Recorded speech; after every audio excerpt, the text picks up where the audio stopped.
I think we'll call the meeting to order. The Board of Education special meeting, June 12th, 7 p.m. at 7:03.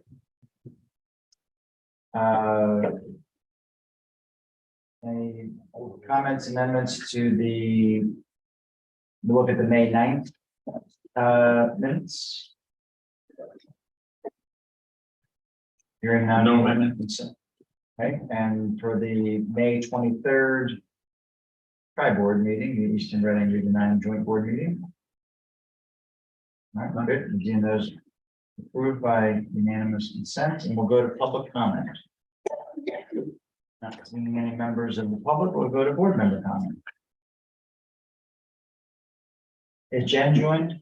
No, she, Yeah. I sent her the link, but. Okay, she probably is on her way. Okay, we'll jump into administrative reports. Good evening, everyone. Lovely to see you. We'll start directly with a principal report from. Even though there's one. Oh, Jack Ryan. Hello. Hello. There. Thank you for responding.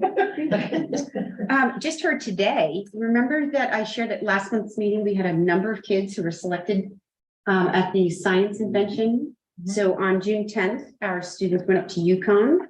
We had 2 students selected. Elliot Ronner was selected for his solar controller. This is a first. He was selected for an online national competition. He has a chance to go to the global competition. So I'm thinking he's eligible for the intergalactic competition. And Robert Bellinger for the shower timer. He's earned the opportunity to go to the nationals in Detroit. He has earned an environmental award. So yay, Elliot, and yay, Robert. Good news for them. We held kindergarten orientation last Wednesday, which was a great success. Of the 93 packets that we passed out, all but 24, we did not have 24 people show up. That was a lot. So 69. take that for whatever it's worth.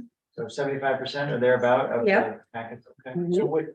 So that number, so you think 93 is the number, or no, it's closer to the 80s still? or- I still think it's closer to the 80s. Not a single student cried, first time in my career, and no parents cried. It was a very happy day all around. Nature's classroom was a tremendous success. Record for KFS. There was a little friend who fell asleep at 3:45 in the morning because he missed his dog. Yeah. And then he got up at 5:45 to take a shower. All was well. We all did really well. How did you sleep? I had a rough time that first day. I could not rally. It was really, and he's like, come on, I mean, do I take that? No, I look at him, so whatever. You might remember me mentioning last month that ELF granted our outdoor garden club $6,000. It is almost complete. If you have not yet driven by Samuel Staples, the location of this garden is exquisite. The land has been waiting for this garden. It is so adorable. It is beautiful. The shed is almost complete. The fence is up. The plantings are in. It's gorgeous. Please, over the weekend, go and see it. You're just going to love it. The 5th grade students are having their step-up ceremony on Thursday morning, and a grade 5 gift that they're giving is a sign for the garden. They created a plaque. They're dedicating the garden to Winter the Dolphin. It's lovely. It's so beautiful. The whole thing from start to finish. It's so well conceived. It's gorgeous. I want to let you know that. We had our music concert last week. Both of our music teachers have resigned. Our 0.6 teacher, Karen Matera, has been with us for 9 years, and she is one of the most talented people. She has decided to pursue a degree in music therapy. And she's going to be wonderful at it. And Harlan Arter, who is our full-time music teacher, he's decided to just pursue a completely different path. He's not entirely certain what he wants to do, but this was his first year, both as a general music and instrumental teacher. So he's off to do something completely different. And I'm very happy to report that I have filled both positions as of today. So yay, yes. We also had 2 resignations that I wanted to announce, not on the general ed side, on the special ed side. And we've had 3 long-term subs that I do want to recognize on behalf of Samuel Staples, because their work this year has been extraordinary. So for resignations, Janine Martin in special ed and Megan Hine have given us their resignations. And the special ed department is working on filling those 2 positions. Both Janine and Megan have been such extraordinary special ed teachers. They both specialize in structured literacy. So we are looking to replace them. Lisa Holweck has been a grade 2 long-term sub for Hannah Haydu since the beginning of April. Leah Hercules has been a kindergarten teacher since early November. And Jada Al-Khatib has been both a kindergarten first grade special ed teacher for Ashley Texera, who had her baby in early October. So we want to thank them for their wonderful contributions to Samuel Staples all of this time. We had K2 field day last week, which was so much fun, but really cold and windy. Kids did not notice. And the 3-5 field day will be tomorrow. We want to thank the PTO for a wonderful program they brought to Samuel Staples in May called the Wonder Project, which had to, if you have read that book or seen the movie about Wonder, the boy who had a physical deformity, it teaches kids such a wonderful lesson about appreciating differences in people and celebrating what makes people unique. It was such a great program, and we're very grateful for them bringing that program in. And then finally, we wanted to share a fantastic art show. We had, I feel like it was the 19th of May, both Mr. Bates and Samantha Savia, our 2 art teachers, just put together a beautiful program of both 2-dimensional and 3-dimensional art that really just, I think, spoke volumes about the talent of our kids, the creativity of our kids, that just made our school look so beautiful. And kids were really proud. And it's really nice just to walk in the hallways and see kids just stop and look at artwork and appreciate the talents of our kids, and ask, teachers come by and say, did you see what so-and-so did over in the corner? It really was so cool. So very grateful for them putting that together. Questions? You mentioned the phenomenal plays that were put on, and we met. Oh gosh, yes, Those thank were you. tremendous. Yes, Carol Glenn, 31 years. She finally returned. Carol is such a gift, isn't she? Yes. Yes. And again, thank you for the PTO. Carol came back, worked with the grade 2. Each 2nd grade class picked a different book. They turned it into these fabulous plays. They rehearsed and they were fantastic. I loved seeing the pride, and these super quiet kids just come alive on the stage. It's such a great opportunity for our kids to see them showcase those talents on stage. Thank you for reminding me. Yeah. Any takeaways from the folks that moved on, resigned? I mean, going to a new field, okay, fine, understand that. Leaving to go to another school, different story. Yeah, in fact, the 2 special ed teachers, are going to Monroe, and they're making a lot more money. Both of them said that they couldn't pass up the amount of money that they're making. Thank you. Fair enough. And they were sad to leave me, if you wanted to. I mean, that. Surprised? No. No surprise. Goes without saying. Yeah. Have you connected with anyone who's done this, already sort of closed down their school for the year yet, and sort of gone through all the goodbyes? I don't think so. I was sitting with the 2 teachers yesterday at an event, and one was a kindergarten teacher, and one was a 3rd grade teacher. The kindergarten teacher reported kids were pretty unemotional. It was just kind of like, okay, bye. But the 3rd graders were a wreck. Were just like, didn't want to go. And we were talking about why is that? And it was they were guessing that it was something about, those kids going through the pandemic at the sort of certain time, and this was their first like real year. And so just something to be, You know, we do the Thinking big about wave. Yeah. At Samuel Staples, Yeah. so, it's been a tradition at Samuel Staples, predates me, and this is the end of my 19th year. And it's an emotional time, and it's a Yeah. special time for our staff with our kids that we ask the parents not to attend, but we can't keep them from coming. You do see teachers, even during the pandemic, we did see teachers who get very emotional. We do see kids get emotional. I'm totally biased. I fully admit that. And I think that it is an emotional time for everybody to say goodbye. I have not noticed a single time when kids are really apathetic about leaving. Yeah. As I've traveled, the morning announcements today, welcome to the first day of the last week of, school," that kind of stuff. I said, how do you feel? I'm excited about summer, but I'm sad about missing my teacher. nice. Those kinds of comments. I do think that our school is a special place. And I do think what's really nice about Easton is because it's a small town, they see each other a lot versus bigger towns where you don't see each other as often. Interesting. I think it's very nice. Yeah. I don't know. That's great. Thank you.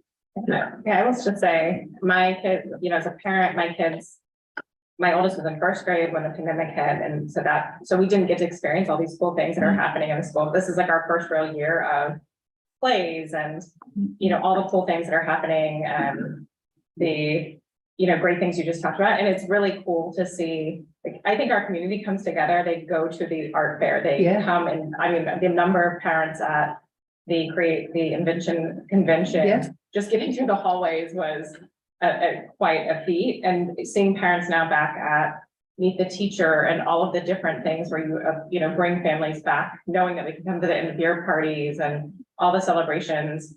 It just School means a lot. Spirit Week. I mean, School Spirit Week, the fifth graders are marching through the building so that the kids can say goodbye to them, that the teachers can reach out and give them a high five.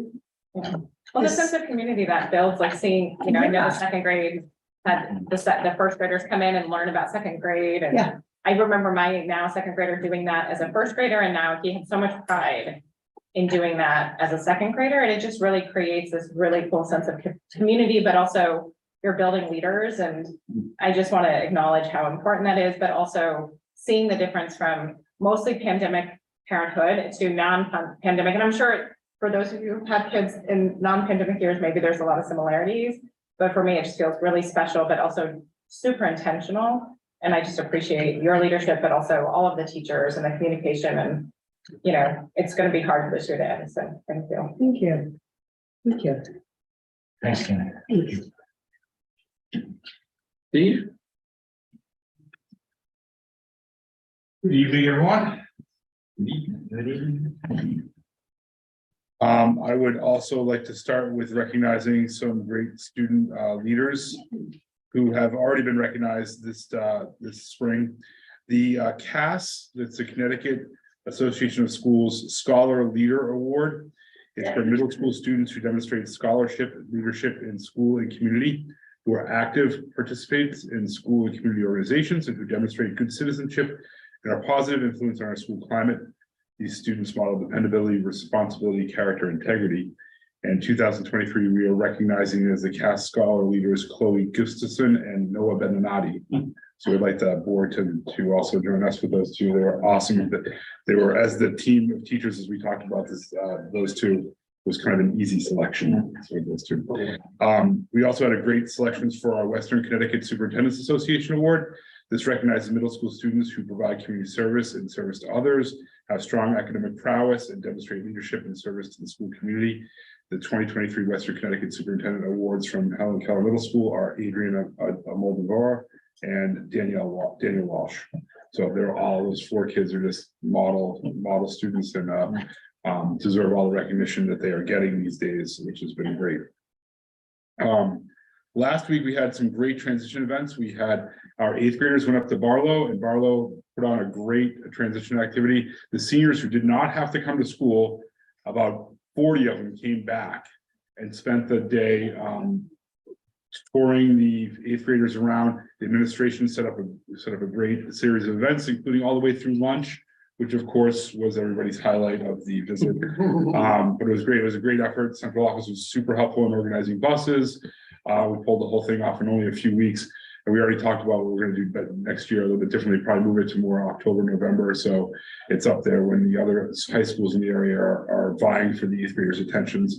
So, but it was the seniors really stole the show. The kids who do the nest put a special edition of the nest on just for the incoming eighth graders. It was just fantastic. I'll put that in my newsletter, my end of year newsletter. It'll be out on Monday.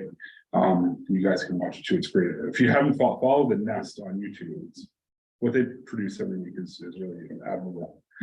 We also had our fifth grade parents here for what we call the amazing race around Helen Keller Middle School. Like Andy and I were like, oh, we're gonna do another slideshow, 45 minutes of us talking about middle school. Let's turn it into more like a game show. And we kicked it around a little bit and we're like, what about like escape rooms? And all of a sudden we had the amazing race. And so literally every classroom in sixth grade had a puzzle, something related to the middle school model, but we wanted to have them struggle a little bit. So they had to figure out a puzzle and then they got a combination to a lock and they had to open a locker and they had to find the next key in the locker. And they went around the whole school like that. And they did that. It was great. It was great. It was great to see them frustrated a little bit and ask questions like, why do we do this? Why do we still have combination locks? Yeah. But it was good. It was good to kind of model that productive struggle that we like to have for our middle school kids. So I thought it was fun. We had fun. Andy and I had fun torturing all the parents. It was great. What a great first impression we made. And then we had the fifth graders here on last Friday, for a very similar event where the sixth graders gave tours. They got Q&A they got to meet all the teachers and they got Q&A with the students. So that was it's a great week of transitions. And our seventh graders, not to be forgotten, our seventh graders, they had the Mountain Workshop here. Mountain Workshop is like an outward bound kind of organization. And they came on campus to do an on-campus field trip full of challenges and initiatives that the kids had to really cooperate with each other. We talked about, we framed this around, this is their transition into eighth grade, as they really need to come together as a team and really be the leaders of the school that we expect them to be. So that was a great kind of end of year field trip without having the busing and all that stuff. We have a walking campus for that kind of stuff. They built cars out of PVC and raced them down the sledding hill. It was great. Glad no one got hurt. Let me see. Big events this week. Today we had this really flows off the tongue nicely. The Helen Keller Middle School musical extravaganza of awesomeness. We sat around and we had all the different groups, the different performing groups sit around the cafeteria in groups, and they all perform for each other. So they never get to see each other. Like sixth grade chorus doesn't get to see eighth grade band, you know? So we sat them all and they played one song after another around a circle. Even the general music kids with a little guest accompaniment played some guitar, a couple of songs there. So everybody got to see it. No one got away without, there was no audience. We were all participants, which was a really cool feeling. It was a great end of the year to have the whole school together in one place before we all go our separate ways. We're also this week in partnership with Easton Public Library. Every grade level will be going on a field trip over to the public library to hear about their summer offerings, and every kid will leave with their very own public library card. There's a lot of them don't have it. So we've organized it already. They're already printed, ready to go. So yeah, and we're going to do some summer reading kickoffs there. So we explain the summer reading project, but they're also going to explore the library and see what all the different offerings and programs that the library offers during the summer that are free to, free to everybody. So I thought that was a great partnership with the library folks. Eighth graders are off to their celebration trip to Brownstone Adventure Park on Thursday. And then Friday is the big day with the field day. Is good. We got to keep our fingers crossed for good weather, please. We have field day over at the ECC, and we have our closing ceremony here on the field, or over at the high school if we have to go inside. Be tight. We're going to use the auditorium. We're not going to use the gym because of the air in there. So, but we'll make it work either way. Finally, I just want to give some recognition to our outgoing staff members who have resigned this year. So Kim Horan, who's our social worker, is going to Newtown. She's chasing a few more dollars, but it's her hometown as well. And she's always going to kind of end her career at home. Meredith Platt is our school our school psychologist. She's been here for 18, 19 years. She's moving back to Texas. Her kids are all out of college and she's going back home to Texas. Whether or not she goes back into the field or not, she's undetermined, but heading back home. And Tim Sather, who's been a real game changer for us, he's our academic mentor and school counselor. He is going to private practice. He's opening up his own full private practice building and all. He's buying it from another. He's got such a robust. There's such a need for outside of school mental health that he almost can't say no to it. But they are real. And with Sarah Terry is having another child, she's going to be on maternity leave next year. That means my entire mental health team is going to be new in the fall. So we won't have one. Everybody will be new. So we've already hired a school psychologist who was from the district. She was splitting her time between Staples and RES. We had social work interviews today. We have a good candidate we're going to be reaching out to, and then we start counseling reviews tomorrow. So it's been quite a bit. We do have a replacement for Sarah Terry. Kristen Burnham, who's been filling in for her this year a little bit, has agreed to come back and fill in for her next year. So there's a little bit of consistency, but it's going to be a chance to kind of reinvent our mental health team in some ways. So, but I really want to give them recognition. They were amazing staff members for us for a long time. That's my report. Okay, any questions for Steve? All right, Thank you, Steve. Thank you all very much. Sarah Scafani has her own agenda item tonight, so we're going to skip her administrative report and Stephanie, do you have something? I do, yeah. I'm really pleased to share with the board some information about next year's personal interest project that will be happening in 8th grade classes here at Helen Keller. I shared in my report a little bit of a context for this. This really has had an evolution of sorts. For many years, we've attempted to create more performance-based assessment projects for students that included some research, more in a homegrown manner. And as the years went on, and certainly with the pandemic and curriculum changes, those projects have dwindled. I think 1 out of the 3 grades remained up until the pandemic year. We heard from our high school students, most notably our seniors, that what they felt was really missing in their experience moving through the grades was an opportunity to truly pursue some type of a passion project, some type of research that occurred prior to the senior year opportunity. So we saw that as an opportunity for us strategically. And so part of our strategic plan includes building into these experiences through the years. So currently, we will have this project in 8th grade, and this is occurring through a consultation with Ed Advance, which is one of the rests in our area. And there's a whole department of Ed Advance that does this. It's sort of the 21st century learning department. So we have been paired up with a coach who will spend time in both middle schools, Easton and Reading, working with our library media specialist who will be shepherding this project. So it will be an assured experience in 8th grade. It will take slightly different forms in our 2 middle schools in terms of scheduling. So here it's going to occur through advisory classes, correct? Yeah, every student will be assigned an advisor like that. I know that's where they'll do kind of the direct instruction around this in the advisory groups. And then we'll use our extended learning time, like once a week. We're going to designate that for independent work time. It's really mostly independent work with a little kind of coaching twice a month with the kids. And then every week they'll have a chance to work independently in their ELTs. There is a structure to it. Students will identify an area of interest. They have to actually write a project proposal and a game plan. They identify mentors with whom they might work. It might be a teacher in the building. It could be someone in the community. It could be someone else's parent, any number of things, but also encouraging students to connect and collaborate with other adults, which is sort of a healthy life skill as well.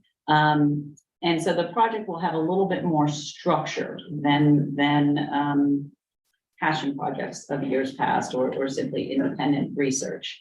We will also work to connect these projects with standards. So as you can imagine, this will be connected clearly to English language arts standards. So what we expect with students in terms of research and then their writing and their communication. And so as the year goes on, we will be monitoring its implementation and we hope that it goes well, and we'll use the scheduling differences in the 2 middle schools to really determine how to continue it moving forward. But this is a part of our strategic plan, so we're excited to launch it. Um, And it's required for all students. it will be required. It will be an assured experience for all 8th grade students. Next year at the high school, I know we're not. So here, but, next year at the high school, we're also going to launch an AP seminar course, and that's a new AP offering that will be open to 10th graders through 12th grade. So it's one of our new 10th grade offerings in addition to senior seminars. So we're hoping that that also brings a little bit more of that research element to the AP experience. And the hope with that AP seminar course is that we can build enough interest that we would continue to build that out, because there's another course that then would follow in that sequence that we have not yet added in our course offerings. I also want to give you a reading update. We have not yet heard back from the state. They did, however, ask me to fill out a survey with a turnaround time of about 72 hours, where I will be providing publisher dates and information, all of which I might say was included in the waiver request, but I will come through the 50 some odd pages to find that information that they need. And in the meantime, our literacy specialists continue to work so hard.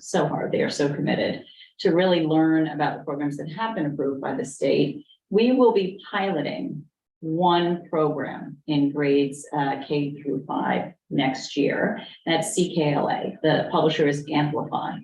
We had 2 programs that really rose to the top, and as we dug into those materials a little bit more, we had some questions about the other program that was up there in terms of its the foundational skill component. And the good news is that the state has also released some additional grant funding connected to the right to read. And the amount of the grant funding is almost exactly what this pilot will cost us to run, which is about $18,000 to $20,000 per elementary school.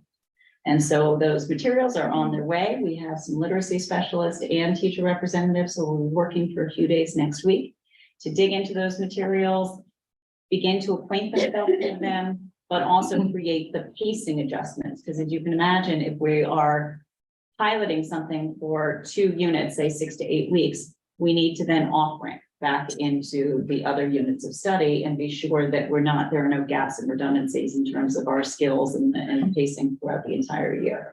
So that's important work.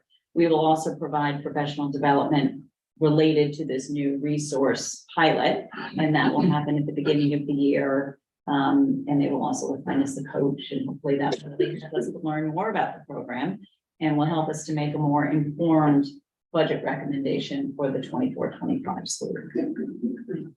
Could be the first funded mandate we've ever received. One you might come like a teensy bit after the We just mandate had was to- released, but We just had to yes, raise hell for a year or so, and then, we're happy to That's have it. the money, yes. yeah, And then finally, the and it evaluation. won't last long. Yeah, It's only right. 1 year, It's, right? this is, I don't believe there's a continuation Right. of the rest of the grant. And finally, I'm really pleased to share information about our evaluation plan. We were been expecting guidance from the state related to teacher and administrator evaluation almost all year. We thought at first it would arrive in the fall, and then it was pushed back to the spring, and then late spring.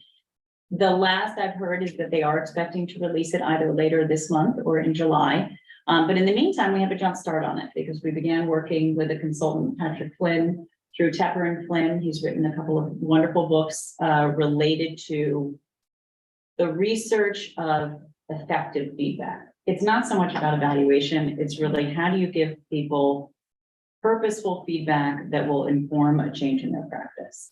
And so a good part of that is about adult learning as well. We created a subcommittee of the PDEC, which I've been facilitating with our consultant and really immersing ourselves in that research.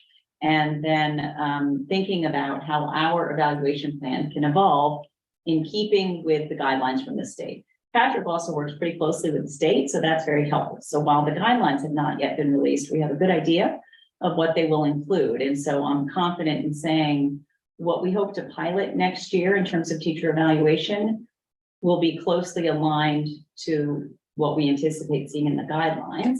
And then getting feedback from the participants, meaning our teachers and evaluators, we will be able to draft the plan over the course of next year. The state, we anticipate, will expect us to have a plan ready to submit to them by the end of next year. for implementation the following year. So they've essentially allowed flexibility for districts once again next year to stray from the expectations. And so for us, while we won't have the sort of numeric calculation of one's level at the end of the year, we will be giving a lot more feedback actually, because the bulk of the feedback that is considered most effective is non-evaluative. So that's getting into classrooms much more frequently, giving, there are really 3 different kinds of feedback that we've learned about, engaging teachers in that process and not having it be quite so much as you set your goals, you have one formal observation, write it up at the end of the year, which is unfortunately just a part of the practicality of the paperwork. And so we will be moving forward with this. We're really excited. Happy to answer questions. I just emphasize something that Stephanie said about PDAC and teacher eval. First of all, I want to commend you and the work of PDAC for all the work you did this year and for our admin team as well. This is part of our strategic plan. It's one of the many priorities. And one of the key things that Stephanie said was that we started this work almost a year ago when we sat in this room over summer with the summer admin team and we said, we're not pleased with our teacher evaluation model. We're going to change it. And so we started this long process. And the most important thing when you're trying to change something that everyone is comfortable with is describing why we need to change and allowing time to build momentum, right? And so we've done that really well over the course of a year. And as we're doing that work, the state comes out and says, you will soon need to change your plan. And so once again, we are a year ahead of where we need to be. And so by the time the state comes out with a framework, which we've seen pieces of, we're going to be in a really good spot. And we're not doing something because it's compliance, because the state is telling us to do it. We're doing it because we decided that we can do something much better. And so yeah, I just wanted to thank you for that work. And we're in really good shape for defining the way in which we're going to give teachers feedback, which is probably the most significant thing to improve student achievement.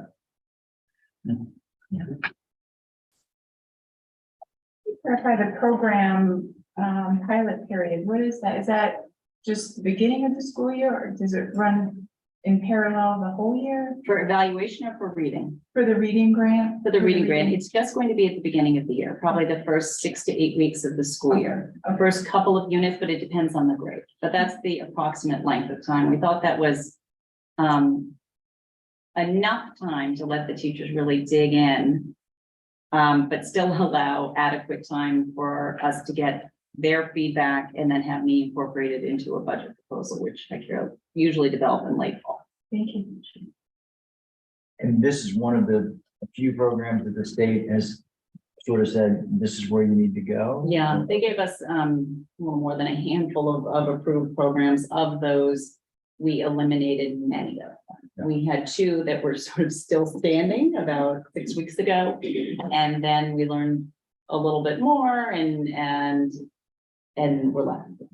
Now, the state may continue to add programs, and the state may also continue to bend a little bit more. So they've been pushing the deadline back a little bit. And so they may continue to be flexible, but there are some real strengths to these programs. Now, it is an enormous shift in the way that we teach students how to read and write. It truly is. And that's, I won't say a concern, but that's something that we really need to think about in terms of our teachers and our students, and then the number of transitions they make through the years. And that's why in part in my memo, I've said K through 3, K through 5, et cetera, because I don't want the students to have to learn how to be at school as they transition from 3rd grade to 4th grade, and then make another transition from 5th grade to 6th grade. So while the state may continue to flex, we certainly see value in the foundational skill element. We had been building that in anyway. So we're providing the foundational skills. The big difference here, I see 2 differences. One is that when you buy a core program, the publisher is kind of doing the planning for you. So our teachers are not looking at here's the student assessment information. Now I have my curriculum. Now I'm going to create these differentiated lesson plans, and these are all my small groups, and these are the goals. It's all kind of baked in. The assessments are all connected. They have a digital dashboard. The other strength that I see is that one of the state requirements in science reading has to do with a knowledge strand. The core programs have a knowledge strand, which means that there's an integration, purposeful integration of science and social studies content into the reading program. So as the students are in their reading block, they're reading about social studies topics and science topics. There's enough wiggle room for the next generation science standards. It's probably more than we know, but there's enough wiggle room with those standards so that we might move some of the topics in science, nudge up or nudge down, so that students would then really do a much deeper dive into some of the social studies and science topics, which at the elementary level is a real win, because the elementary teacher's time is so short. There is never enough time for everything, and science and social studies get shorter. They absolutely do, because if you're running out of time, you're not going to cut reading or math. So I see that as a benefit.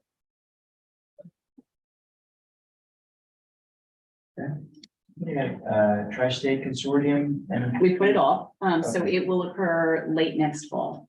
They couldn't round up a team so close to Memorial Day. And for us, honestly, with all of the things we have going on, I think that'll be just fine. Yeah, right, okay. Yeah, So I just have a couple of notes. sure. We thank you to Jeff, Laura, and Karen, board representatives, on the Director of Special Education interview process. We had interviewed 2 strong candidates from a pool of 6, we paper screened, and we're following up with 2 candidates this week with an internal interview, me, Stephanie, and the 2 supervisors. We are in really good shape in terms of identifying a director of special education, K-12, and we should have that update for you within the next week. I'll send out an email. I'll come back to this topic in just a moment. We also conducted a second round interview for our facilities and operations manager. Thank you to Jeff again for participating on that interview committee, along with Chris and Gwen. We should have an update next week, but I'm going to start looking at references. We've identified a candidate. I'll provide an update for you once we finalize an award letter and get further along in the process. Sure. Related to the Director of Special Education interview, if you remember at the tri-board meeting, I presented a presentation to you about the leadership within special education. And Sarah, I'm wondering if I sent you the presentation, I emailed it to you as a PDF. Could you just bring it up on the screen for a second? And I just want to show you something, just refresh your memory. Oh, it was a Canva. And I emailed it to you as a PDF. Unless you. I had it as my Google. Oh, there we go. Okay, lovely. Okay. So if you go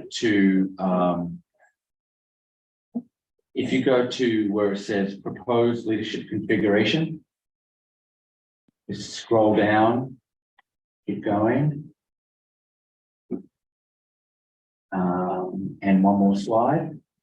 You remember we talked about how we were going to reconfigure the Director of Special Education K-12, what that position would cost to around $190,000. Easton and Reading were essentially splitting the prior position for around $180,000 in 2. And I'm just going to stand up.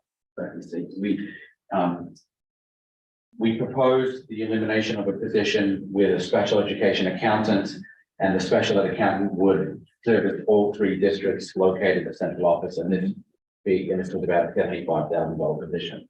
If you go to the next slide, and the next slide, and one more. Sorry, one more. There we go. So this is what we talked about, and I just want to clarify something with you. The cost of the model splitting it 3 ways, $63,000 per district. And then we had the conversation around the shared secretary and the special education accountant, which was $75,000. And Easton and Reading have a significant portion of the K-8 director budgeted, and you also have the shared secretary budget as well. Region 9 does not. And Easton and Reading at that meeting said, well, you know, if since we've had these positions, we could help you out there. I remember that conversation, right? Chris Parkin said that. I think it was Chris who said that. You said that, right? So remember, this was my slide where I said you could split it 37,500 for Easton and Reading, Region 9 pays 0. The reason why I bring this up, and why I want to just refresh your memory on this, is that the Region 9 board said, well, we need to talk about this. And they have a meeting next week and they're going to talk about it. I hope that meeting goes well. I expect it to go well. I just want to be able to say that if things get tough, then the Easton and Reading idea of a cost share, or since it's already an Easton and Reading left pocket, right pocket taxpayer share anyway, are you still comfortable with keeping that special ed shared secretary in the respective budgets, not splitting it 25, 25, 25 per district, and keeping it at 37.5 the way it's currently budgeted? That was a clarifying question. Yes. This would be a 1-year fix because Region 9 didn't have it in their budget. We already have it in our budget, but going forward after Yes. school year, whatever it is. Yes. So it'd just be a 1 year. Yes. Just a 1-year stopgap. Right. And we would budget and reflect it on paper how it would. We'll put that in our contract with Region 9. Yes. It's not set precedent. I think they were fine. I mean, that was Absolutely. my understanding from that meeting. And so I just wanted to, I think they were fine, but you know, there was a couple of comments that basically said, well, we're going to have to talk about finances. And I don't want that to be, we're going to have to see where we can find that money and start, you know, I wanted to take your temperature on that again. You know, sorry, I didn't even talk to you about that today. No, that's fine. I mean, you know, they throw their nickels around like paperweights and we throw them around like manhole covers. So I don't have a lot of sympathy, but and hopefully they're all listening. They'll find the money, but whatever, we'll figure it out when they come back. But you know, listen, this is the right way to do it. You're setting up the central office and this cost center the correct way. From a timing perspective, I understand they have a $25 million budget. They can find the money. This would just be kind of a, you know, in the interim. Rounding error. Absolutely, it is. But so let's we'll all play well in the sandbox. How about that? Yeah. We would need a positive action to change it. Right? This is like what we're proposing is the plan that's already Budget. approved. Right. So we would actually need to take action and approve something to change it. Well, and we were going to need to do that anyway, because we're going to need to allocate, in theory, additional monies to central office budget. Right? And that's we can run over and under, we will run over and under, all things being equal, next year in the central office budget based on the changes that we're making now, or that the wheels that we put in motion. So Just to clarify, we are taking the special ed director funds out of special education because it's budgeted in that cost center, not central office. And we, in the future, we'd have to talk about, does the special ed director stay in the special ed director cost centers? Right. Or is this a central office position? But that's not something you're trying to solve for right now. No. The person may sit at central office, as well as obviously being in buildings quite a bit and all that. Absolutely, yeah. Right, but at least for next budget year, they would be funded out of the various budgets they're currently funded out of. Correct. all right, so then we wouldn't be doing that. Well, I mean, we might. but we can do whatever you want us to do. You just have to, you know, which. No, I think Guys. I think that makes sense, regardless of where the individual sits. It's budgeted a certain way. The dollars are the same. Ultimately, it's 2 pockets, not 3 anyway. Right. But at some point, well, this is a conversation for 6 months from now, you know, this is a central office role, it feels like it would be, Right. and so you would set it up that way, but in the meantime, it's fine the way it is. Okay. And, yeah, we'll figure out what they can afford and can't afford, and yeah. For the year, we'll figure it out. It's two pockets. So Okay, good. All right. theirs is extension of ours. All right, good. That's, and then, what else did I have here? We talked about the Staples Stepping Up program and the closing ceremony at Helen Keller, Thursday and Friday respectively. And then Joel Barlow graduation is tomorrow evening, 6 p.m. high school. Let me know if you want to attend tomorrow. Tomorrow, yeah. The rain date is on Wednesday. One of my themes this year is, well, one of the things I decided to do was to survey parents and ask them, what would you want to say to your graduating senior? So I'll be including some words from parents tomorrow night. And the reason why I came up with that was because my oldest graduated from high school this Saturday. And I sat through the speeches as a parent, timing each one. How long did the superintendent speak? The superintendent spoke for 7 minutes. It was interesting. So that should be fun. My first time ever surveying parents about what to say. And then another important theme is based on the movie The Cruise, which is a classic. Great movie. Nicolas Cage's best. Yeah, I didn't go with Maya Angelou or Muhammad Ali or I don't know this one. So it could be, we'll see how it goes. We'll give you a sense. It's classic with that audience. And that's all I have. That's great. And we still need to work out, if we're doing anything special for. More magic tricks. Yeah. Or what our speeches. This is your first college graduation. That's right. That's right. That's right. Okay, that's all we have for administrative reports. Excellent. Move right along to item 6, discussion possible action, financial year end update. All right, well, I know you had a facilities meeting prior to this meeting, which is going to tackle some of the questions that we have for tonight. But Sarah's going to take you to this spreadsheet, which we can share with you. And it's our end of year dashboard, so to speak, where we've divided things into 3 main colors: blue, red, and green. There's a couple of versions of green that we'll talk about. But essentially, I'll stand up here.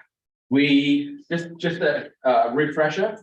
Last year, our end of year last year healthcare balance was 522,000. You made an additional contribution of $500,000. And so we started health insurance, our kind of health benefits account at 1,022,000. So remember that number.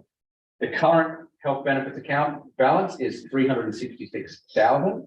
We have encumbered in our 270, 271 lines, $872,408, which means the total amount available in this pot is about 1.2 million. Our March claims were 191,000, April claims 169,000, May claims 142,000, and we're estimating that our June health claims will be approximately 170,000. So that could be arranged. There's various employee contributions and fees. So fees typically are about $18,000 per month. And the employee contribution for June is 24,000. So that's a positive of 6,000. So looking at kind of this relationship, we have a projected kind of end of year at around, I'll come back to that. Yeah, I'll come back to that. All right. So in the red category, you can see that our current unexpended is $643,535. Also encumbered is the 872 though. So we'll just keep that, remember that number's over here now. So we can't count that twice. That's encumbered healthcare funds. We expect some end of year expenses coming in around $60,000, which Sarah can talk to you about kind of some things that you're keeping an eye on in that area. And this $20,000 for a support staff adjustment. We had a conversation with our parallel bargaining group. They approached the negotiating committee, and negotiating committee had a conversation, essentially where we looked at certain number of paraprofessionals that weren't meeting minimum wage this year, and the minimum wage reached $15 an hour in June. And what we decided to do was to look at those X number of employees, there's only a handful, and decide to make them retroactive $15 an hour from the beginning of the school year. In addition to that, we looked at our paraprofessional body as a whole, and we decided to give them an end of year stipend of about $200. So that arrangement with the para union, which they proposed a higher kind of cost of living adjustment, which is outside of our negotiation process. Typically, what we have these conversations about compensation when we negotiate their contract. So we met them a step towards their proposal, and so we're uncovering approximately $20,000 for that. So that's probably a conversation you can have that you may want to have here. And so you can see here that end of year estimates is approximately $80,000 what we think we need to spend there. And then over on the green category, these are the planned end of year expenses already. We said we would budget for some pre-purchasing of our 6 through 8 math curriculum for about $18,000. And then this is the important conversation that we need to have tonight, which is here are some additional end of year expenditures that we can have with our end of year, with our projected end of year balance. So the way Sarah developed the spreadsheet is that if you deselect all of these items, you can see that this number changes. And if you select them, the number goes down. So if you decide to fund all of these things in that amount, then that impacts your end of year finances. If you decide to change the health contribution from 800,000 to 700,000, then that will also change the end of year projected balance. And so, you'll need to decide. Last year, you started this year, you started the year at about $1 million. Where do you want to start this year? And what is your contribution going to be, if anything, right? So that's really the conversation we need to have tonight. And I know that the facilities committee had an in-depth conversation about the whiteboards and the various repairs. And food services also met today as well. Your food services also met today. Yes. Which was important to have that conversation before this one. So you want to talk about food service first? Sure, I mean, if that's okay. Yeah. We are finishing the year with slightly less than $500,000 in our food service account. Now, this is not an account that ties to anything having to do with the Board of Education, not tied to our budget. It is totally separate. It is an unusually high amount of money. In fact, it's the highest I think I've ever seen.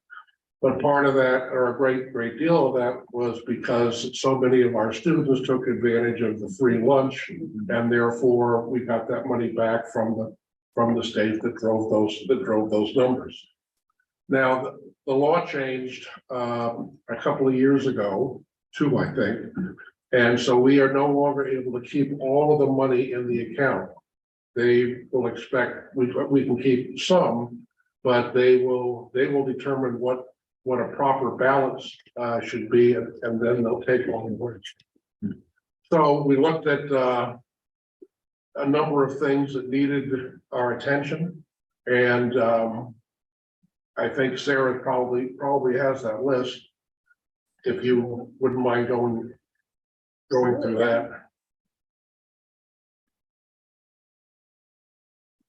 But the net of all of what we're going to, of what our committee is going to bring forward is to spend $294,000 of that $400,000 or $500,000 number. And Sarah will write a compassionate letter to the state explaining why we need to keep the other 200,000. But how successful that's gonna be, who knows? But we will have water heater in Samuel Staples? in Staples. So that's what that little asterisk is up there where it says water heater. So food services cannot pay for the entire water heater, but we did figure out how much water was being allocated and used by food services. And the food service committee said, yes, move forward with looking at that. And so then that's why that's up here. And then the capital committee looked at that. So food services, said yes. The capital committee said yes, and now And we're also taking out the serving area at Samuel Staples. That's a complete tear down, and to reconstruct that in a way that will make sure that all the students will be properly served, and the hot food will be hot and the cold food won't be hot. That's a game changer. That is a game changer for students. Yeah. I mean, I remember the line's so long that's great. Yeah, so Thank you. that's actually big deal. That's about 150K. That's great. So that's, that was half of it. Joe Barlow had, they have two stations.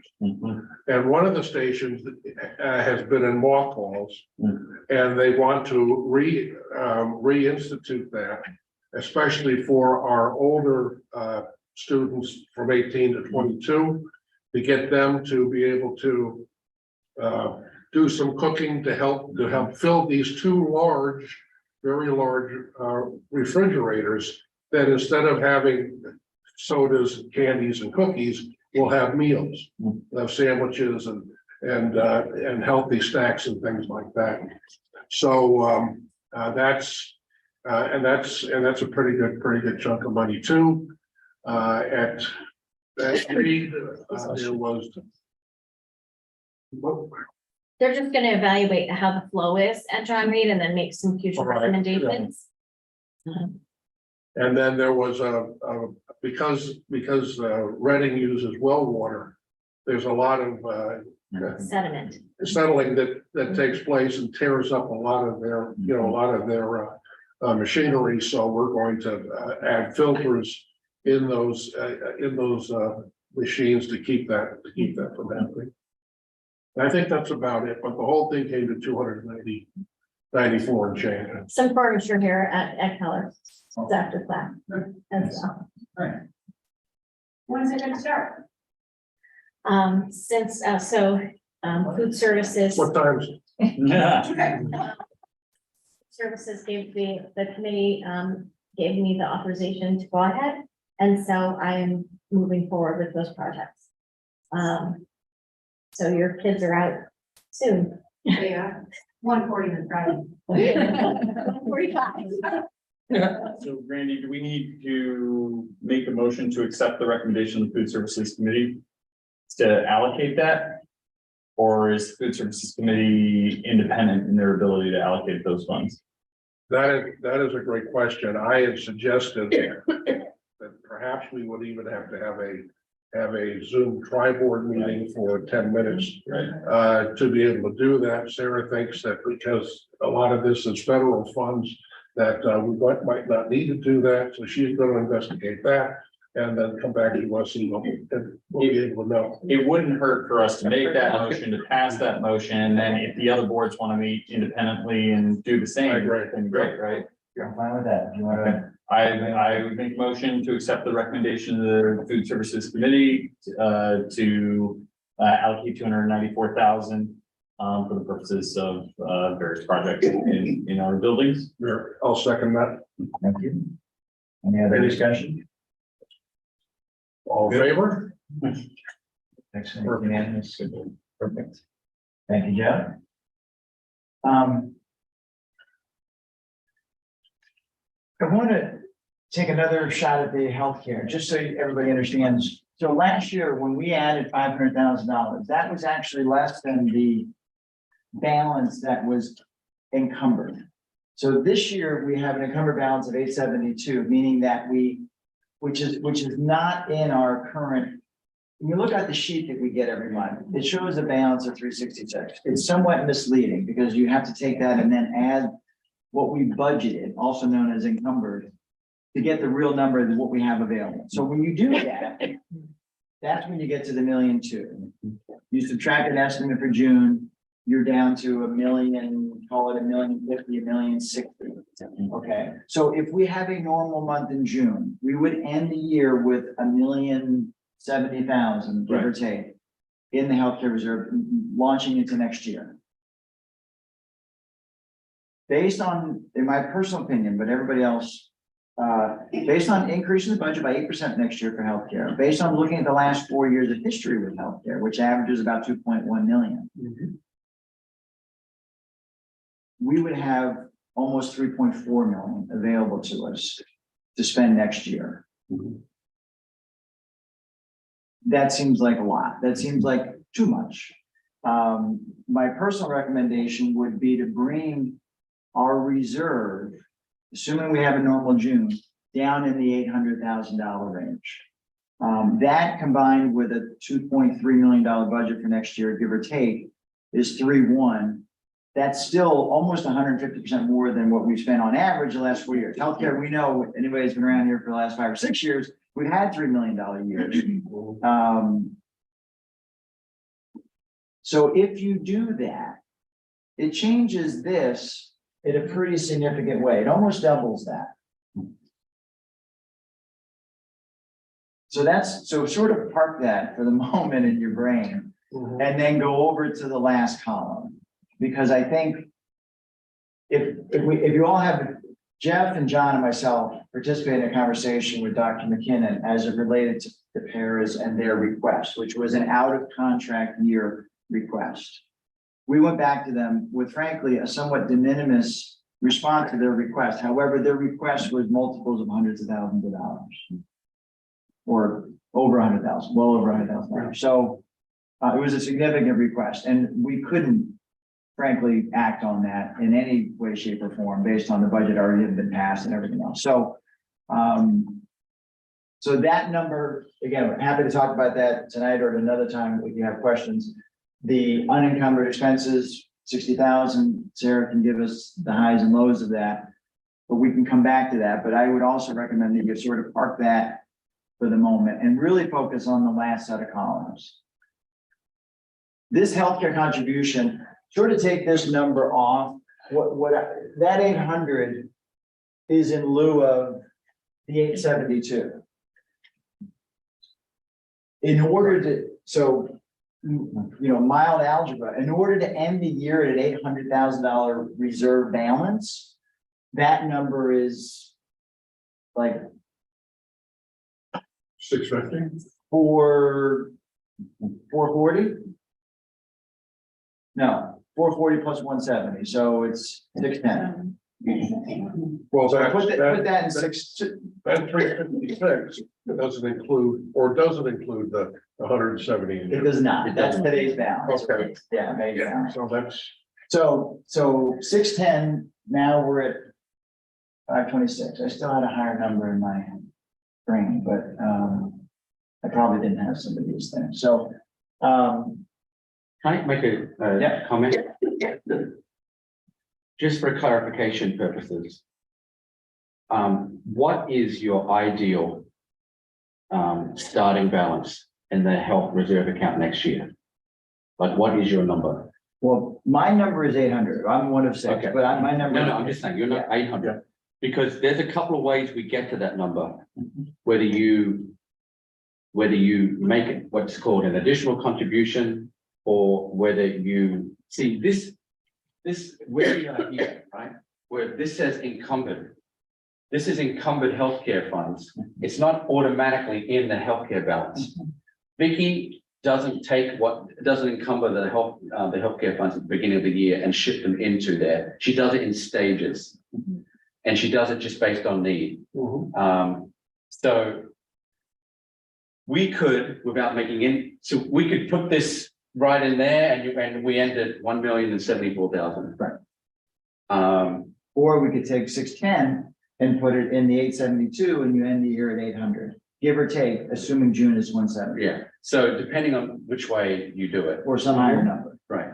But we can work that out if you just tell us what your ideal starting balance is. If your ideal starting balance is 800,000, if it's 900,000, if it's 1 million, then we can either transfer the income, a portion of the encumbered into the health benefits reserve, or we can keep it out of the reserve and do the additional contribution. So Randy, why are you comfortable with a starting balance for next school year that is lower than the starting balance we had for this current school year? So we were at like a little over 1 million. We are suggesting 800. So where do you find that extra 222? Sort of, I'm comfortable because we actually grew the balance this year. If we put everything we encumbered, everything we budgeted, encumbered, same term, or same number, we started the year at 1,022,000. We're gonna end the year at 1,074,000. We actually grew it by 50,000. So to me,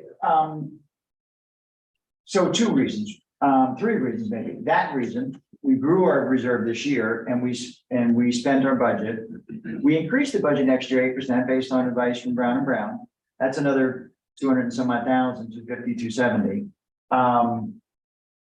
Thirdly, and nobody wants to go down this path, but the town has demonstrated an ability and a willingness to step in. And to me, fundamentally, it's if you have money set aside, you know, how much is too much sort of encumbered funds that you're taxing from the residents to put in a reserve until you really don't, because the money's there. The town has a $10 million reserve. God forbid we needed another $500,000 in our healthcare. I would be comfortable with a number less than 800, but I think 800 is great.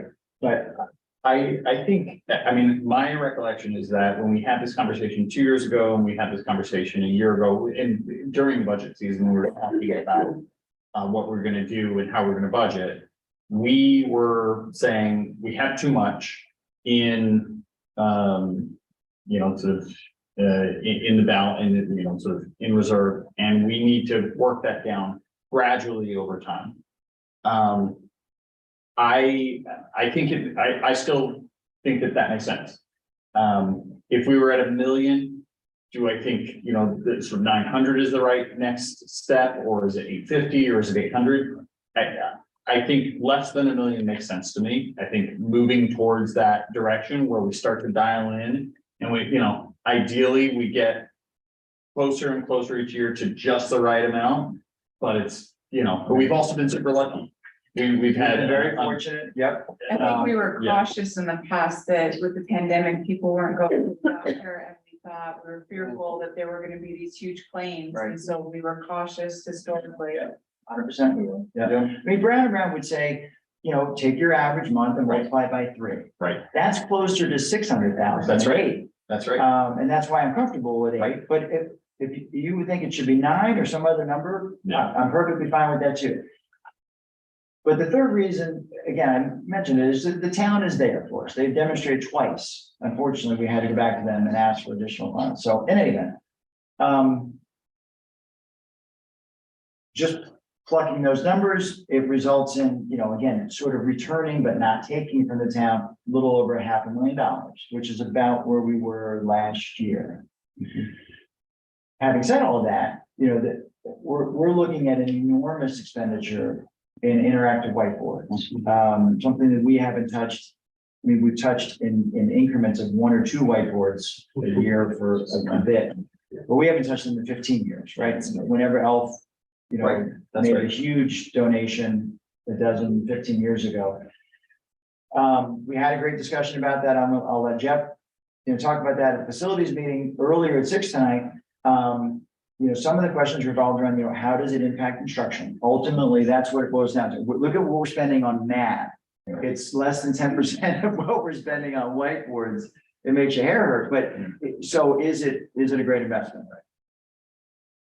And that's the bulk of it. The other items are, your radiator's broken, it has to be fixed. Your tires are bald, they have to be replaced. Those are things that have to get done. The whiteboards is a broader It's a big conversation. And we,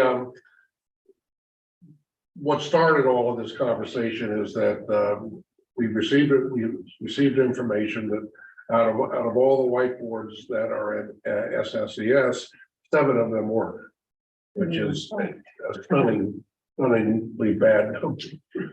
And we also know that whiteboards have not, we've been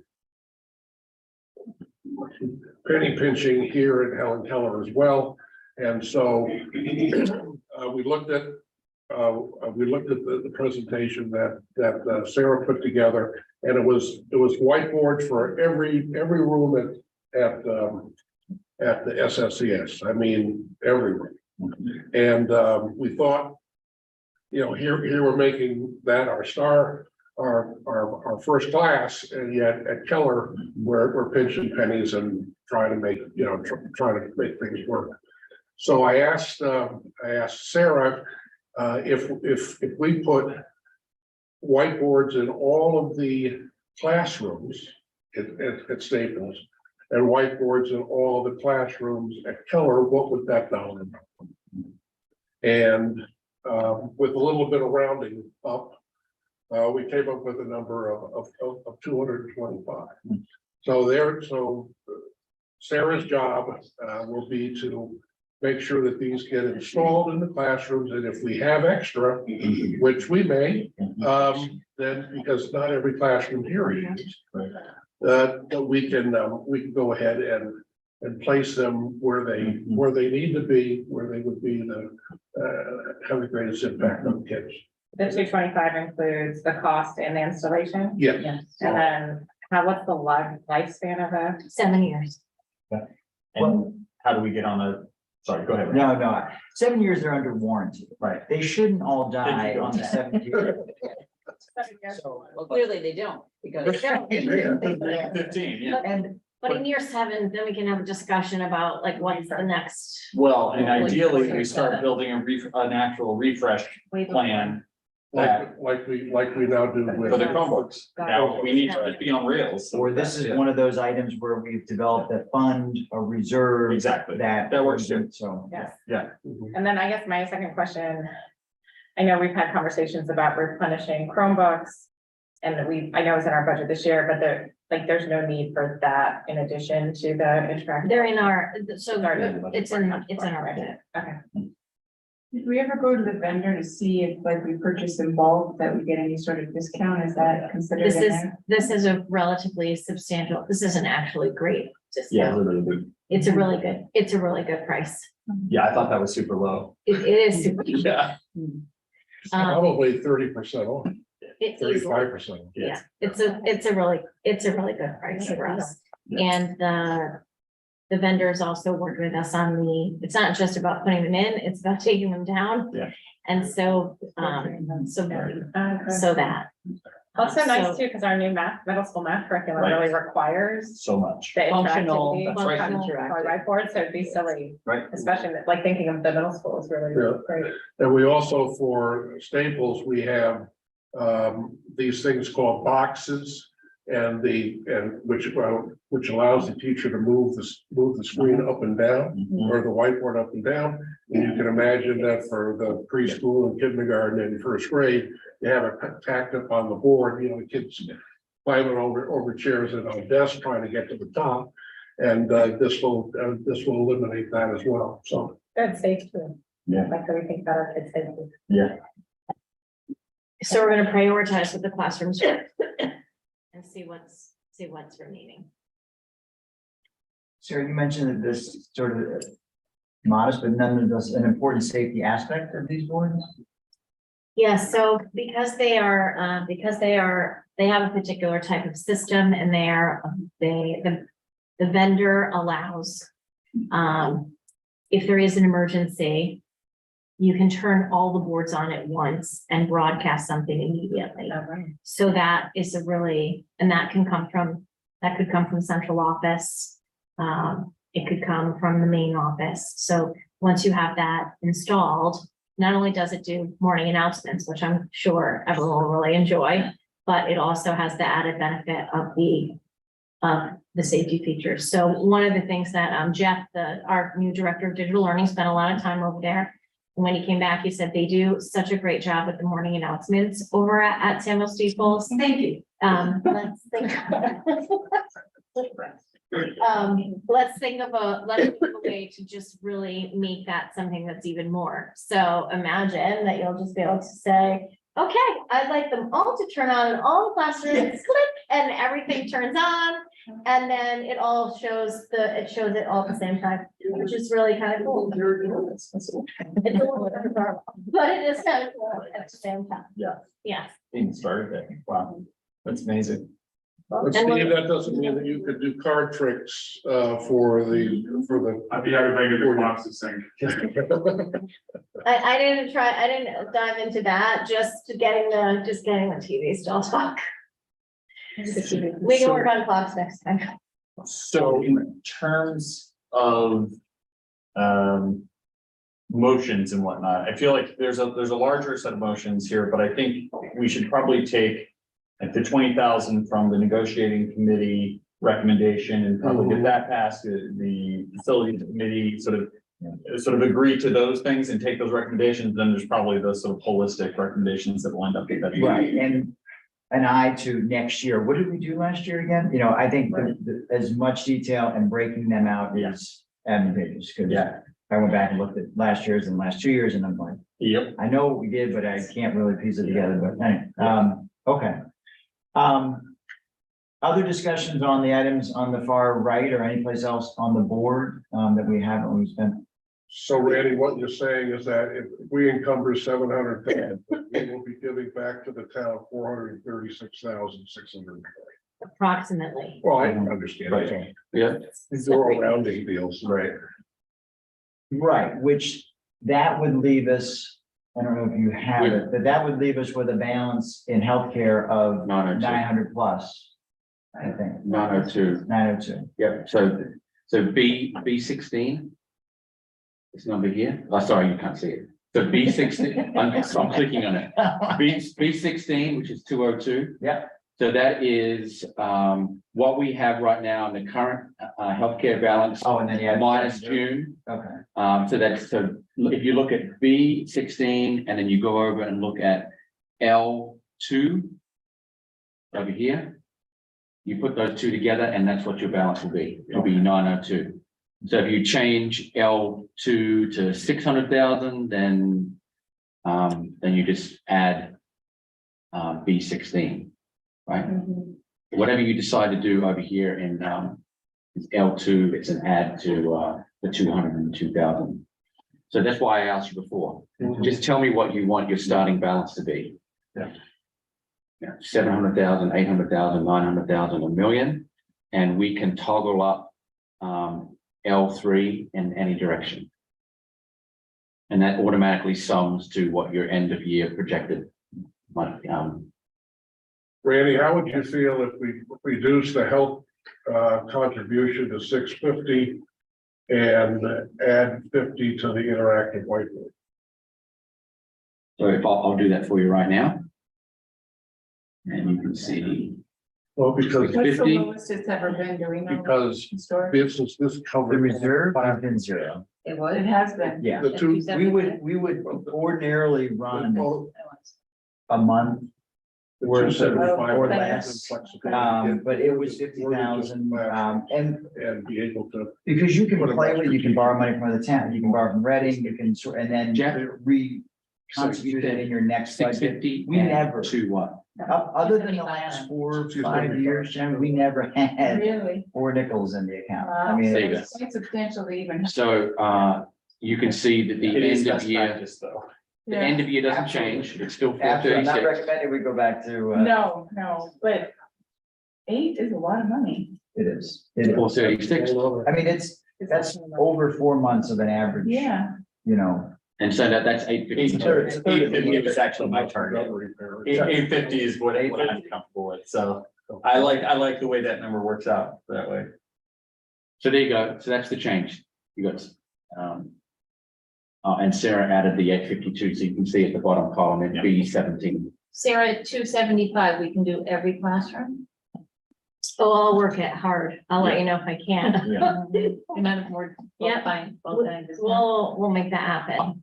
If Yeah. you're, you know, If you wanna go I, up to a I'm certain. amazed by her abilities.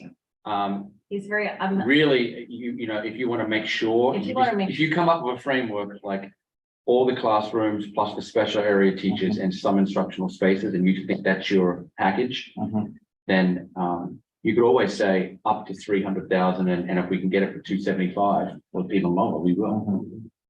yeah, I mean, that makes it a little bit easier for me to not have to pick and choose. Yeah. You know, I don't want to choose one place over another. You said 300,000, and you can see your end of year now is 411. Just keep. And yeah, I mean, and then we can go over it as when I have the firm numbers. I realize that we don't have a meeting necessarily this month, but I'm happy to meet with I could meet with the building subcommittee to go over exactly where we are. Even before an install happens. Well, I want to make sure that we give back a nice big chunk of money to the town. But this is also a very unique opportunity for us Yeah. to upgrade our buildings. And we haven't had this kind of opportunity gotten often. Right. So if you felt comfortable with that, if you said, up to a certain amount, and then the building committee can meet when I have all of the, and I have all the finals and walk through it if you'd like. I mean, that sounds good to me. We didn't really hear an assessment on. this Because building I do tonight. need to go through this. Right, so Well, this building's got more trouble than you can shake a stick. It does.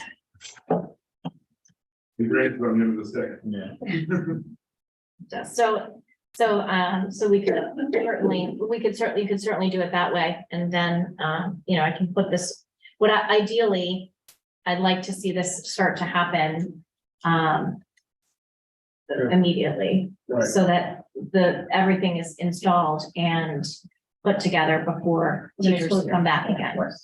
And because once they start doing the floors, then you're gonna be picking and Then you're picking choosing and which choosing. part of the building you Exactly. can go to. Yep, becomes a little bit more complicated. Yeah. So the sooner I can, get that all figured out, the better.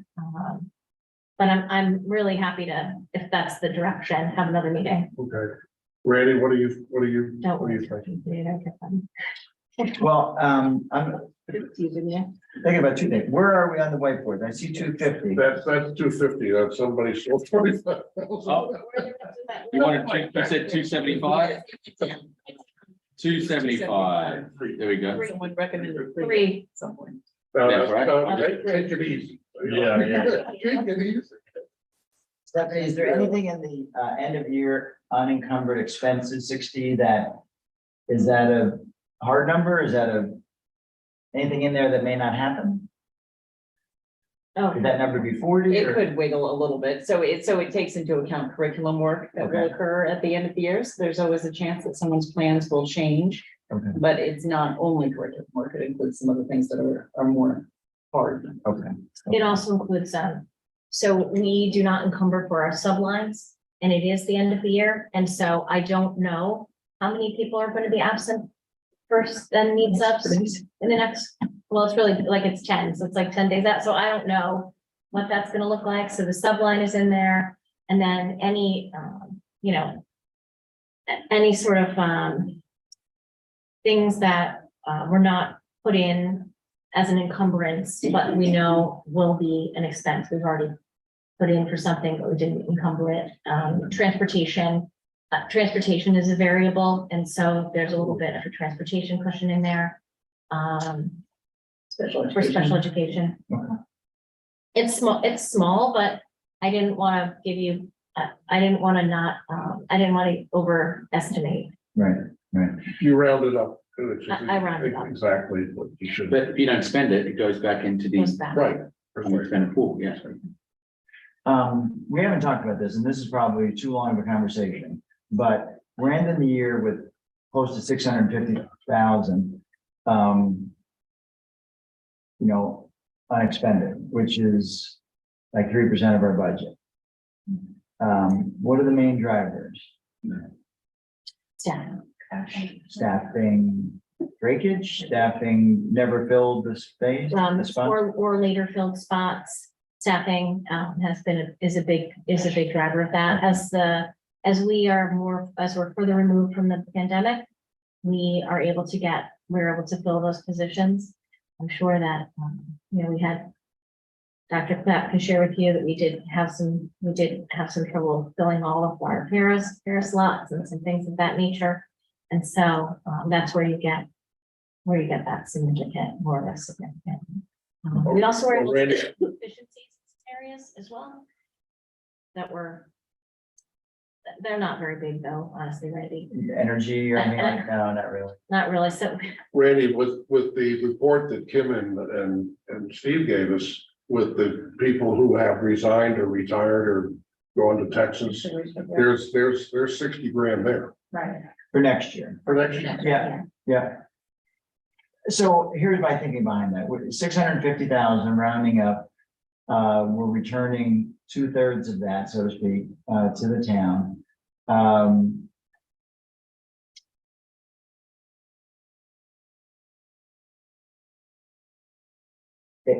mean, I feel good about most of this. I don't feel great. It's a huge expenditure on the whiteboards. It's unfortunate that it wasn't planned out, budgeted differently or what have you. It is what it is. That's my only struggle, is really just, it's a huge expenditure.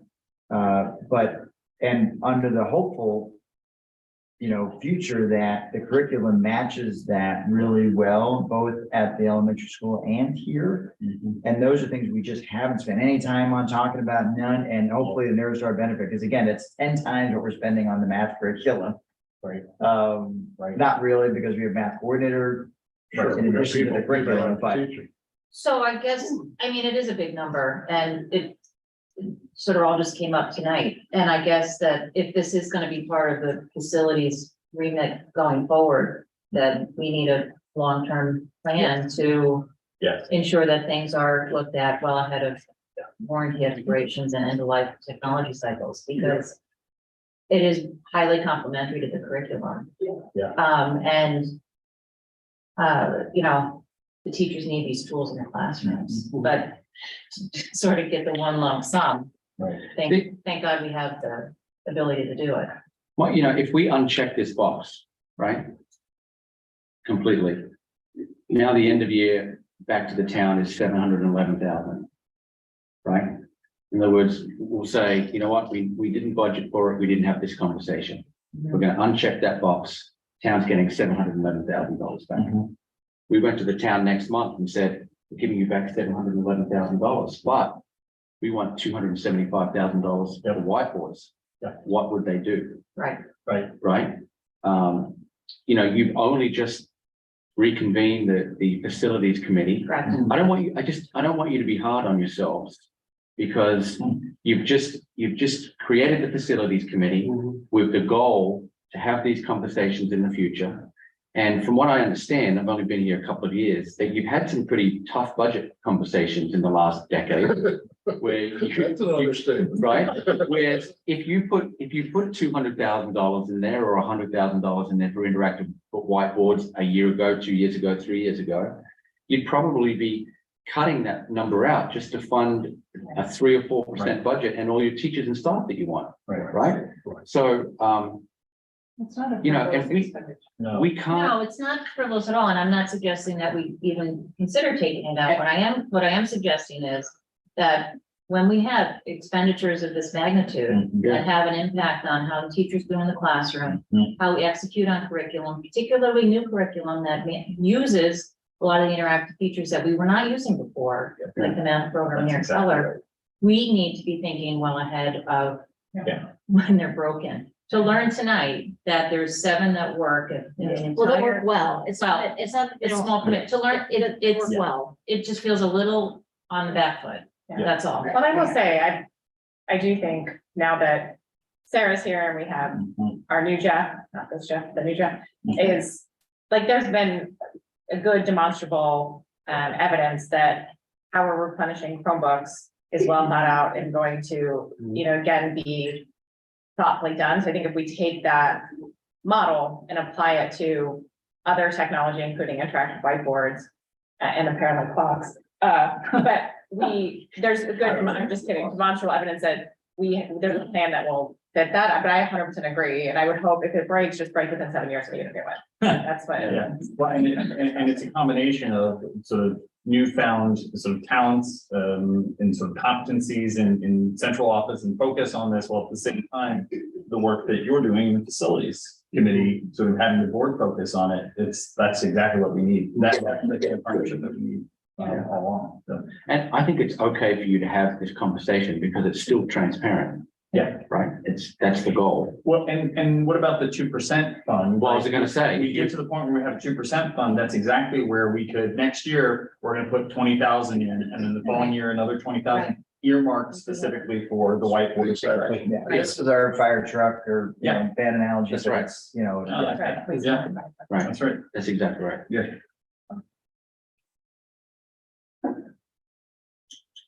Like to make a motion to accept the end of the year budget. What I want to do, because I want this to be captured in the minutes as best as Oh, possible. okay. It is Yeah, let's do it. literally Spot by spot. either Yep. number by number line item, Fine. or we break it up into a handful of motions. And- I'm indifferent, but I just want, because then you can go back and look at it and say, Okay, I what got did you spend on? And we should keep in mind that many of these numbers are, it's not gonna be 650, it's gonna be 644, it's gonna be 653. So we have to do a little bit of flexibility on some of them, and on others, you know, we can say support staff adjustment, let's accept the recommendation, do that motion, and that's spot on. And then others, we should try to build a little flexibility because it's not closed until it's closed. Right. Right. And whiteboard should be an up to number, I think. Exactly, I heard you guys. Exactly, and that's maybe where you get all the flexibility, is up to this amount, depending on where we finish the year, blah, blah, blah. Yeah, that's great. So just to capture that, for our health contribution, you'd like it to be whatever it is to make it up to a starting balance of. I would say 850, or does it need to be? It seems like we're landing around 850 with this math, so, yeah. Everybody's comfortable with that Yes. number. Seems Yep. like- So we're saying, So what what's I, the motion? Where's that the Easton Board of Education allocate funds to end the school year 2023 school year with a healthcare reserve balance of $850,000, Not less than. not less than. Oh, that's very good, Thank you. yeah, I mean, good, gives us flexibility, good. Second, thank you, John. Any other conversations? We're good? All in favor? all right, Perfect. can I make the motion to accept the recommendation of the negotiating committee for the amount of $20,000 additional adjustment for the sports staff? So moved. Good, or that was seconded? That was second. Yeah, Second. moved, Second. seconded. Very good. All in favor? Good. Thank you. End of year unencumbered expenses. Sarah, is that? you don't have to do anything with that. It's just how, it's They're in the just budget, bills that are coming in. Right. That'll just come out of That's the, just gonna. That's just normal. That's Okay. just All right. normal. So can we go to the? Yeah. So. Anybody? make a motion to accept the recommendation of the facilities committee to fund interactive whiteboards, in the amount of 275, up to 275,000. For Samuel Staples and Helen Keller. Second. Thank you. All in favor? Good, excellent. Cruising, all right. Do we want to, you want to group these as repairs, and just list the dollar amounts individually and aggregate them to be a total of not to exceed? Right now, they totaled $56,099. Okay, is that an okay number, or does that need to be arranged, Sarah? This is, 56,100, does that work, or is that? yeah, if you make it, these are pretty spot Pretty on. good numbers? Yeah. Okay. So you want to make a motion that kind of lumps each of the five items there and a amount not to exceed 56,100. I can hear a motion. I'll make a motion to accept the recommendation of the facilities committee to fund collection of repairs at SSES, gym doors, HKMS, hot water heater at SSES, gutter repairs at HKMS, and boiler repair at HKMS in the amount of $56,100. I think there's a typo there, it says 56,500. There, sorry. I mean, never make that 60, 60,000? yeah, Essentially. up to. I'll amend my motion to the amount of 60,000. Not to exceed 60,000. Second. Okay, great. All in favor? Is that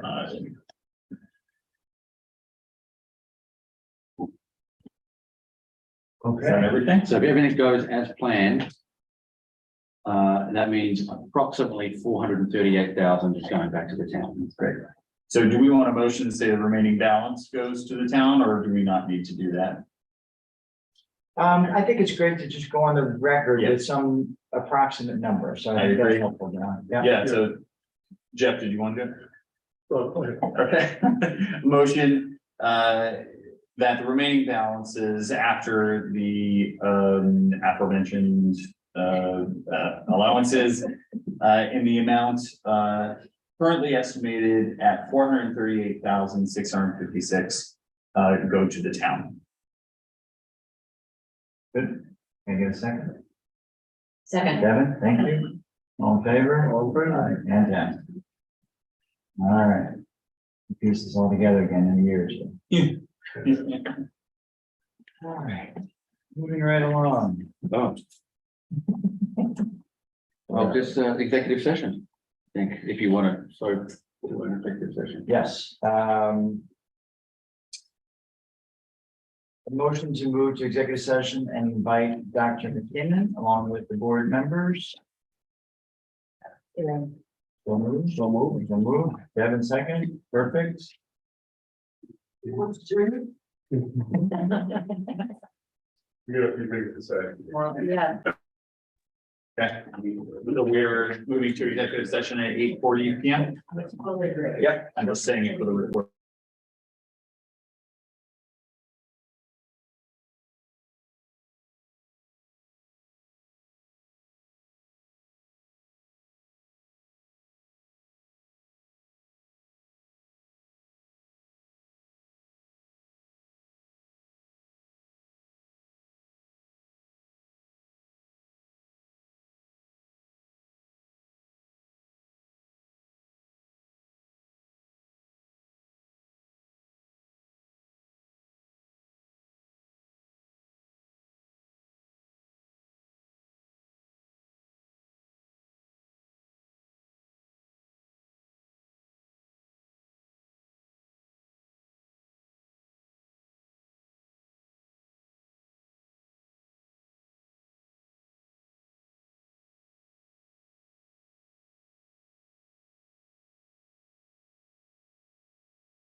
Turning back on here, 9:39. We have committee reports. Have you an update on facilities? We're good. So I talk about food and facility. Any No, other we're good. committees to report in? No, we're looking good. All right, I'll take a motion to adjourn then. So moved. Deb and John at 9:39. Very Thank you. Thank you. We're gonna get that done. Jason, you need a caddy? Yeah.